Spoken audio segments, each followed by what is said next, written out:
हमने इस चैप्टर में दो बड़ी मूवमेंट्स की बात करनी है, ध्यान से सुनना, it's very important and interesting. We will talk about two big movements that happened in India. One in 1921, second in 1930. ये दो मूवमेंट्स कौन सी थी?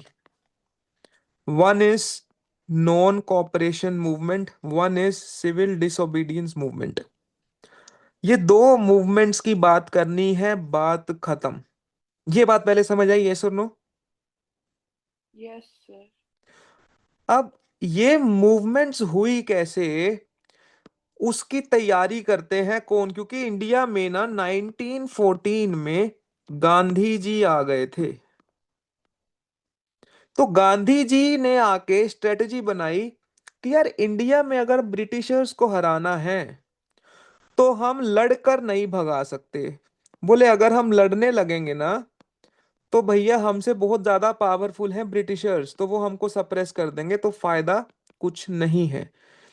ऐसा नहीं है गांधी जी लड़ना जानते नहीं या लड़ा सकते नहीं थे भारतीयों को, कि गांधी जी जान के नॉन वायलेंस की बात कर रहे हैं. No, Gandhi was a very good strategist. He knew कि भैया इंडिया में भगत सिंह जैसे लोग एक दो होंगे, 10 होंगे, 100 होंगे, मगर ब्रिटिशर्स की पावर के सामने हमारी पावर कुछ भी नहीं है, तो लड़के फायदा ही नहीं, सप्रेस कर देंगे. और मगर उनको ये पता था कि अगर भारत के सारे लोग, कंप्लीट पॉपुलेशन ऑफ इंडिया, अगर ये सारे लोग लड़ने लगेंगे ना तब जाके बात बनेगी. अगर कुछ गिने चुने लोग वॉयलेंस करेंगे ब्रिटिशर्स के खिलाफ तो कुछ फायदा होने वाला नहीं है. And that's actually true. Therefore Gandhi को यह बात समझ आया कि लड़ाई के बजाय ना हमें एक अप्रोच अपनानी पड़ेगी. और दैट अप्रोच वाज जिसमें सारे लोग पहले पार्टिसिपेट करें, भारतीय इंडियन नेशनल स्ट्रगल में पार्टिसिपेट करें. और वो कैसे होगा? जब एक बड़ी या जब बड़ी मूवमेंट्स करी जाएंगी. तो Gandhi is known for, credited for mass movements in India. बहुत मास मूवमेंट्स कराई हैं, मगर ये दो मेन है. One is this non cooperation movement, one is this civil disobedience movement. ठीक है. गांधी जी ने अब ये दो मूवमेंट्स भारत में बड़ी करवाई, तो उन कारण अगेन तुम्हें समझ आ गया, क्योंकि वो चाहते थे कि भारत में सारे लोग जुड़ जाएं. और ये मूवमेंट्स को वो कैसा चाहते थे? Non violent, peaceful, based on truth. तभी ये दो, ट्रूथ और नॉन वायलेंस की बात गांधी जी किया करते थे. और उनका स्ट्रेटेजी क्या थी? स्ट्रेटेजी देखो, मास मूवमेंट्स करवाने की स्ट्रेटेजी ये थी, पहले लोगों को इकट्ठा करो, बहुत सारे ऐसे काम करो, स्ट्रगल करो पहले. ठीक है. ये सारे स्ट्रगल के, बहुत सारा स्ट्रगल करो, सारे लोगों को इकट्ठा करो इंडिया में.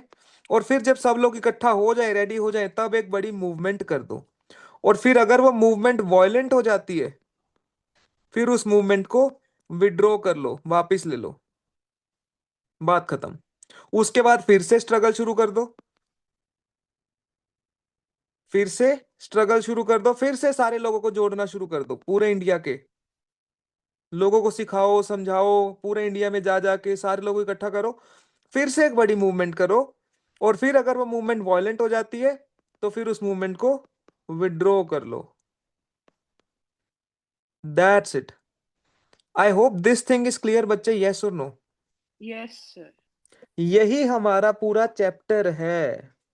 ये दो मूवमेंट्स से पहले ये मूवमेंट होने के रीजंस क्या है, रीजंस फॉर द मूवमेंट, फिर how the movement happened, and then that movement became violent and Gandhi ji withdraw that movement.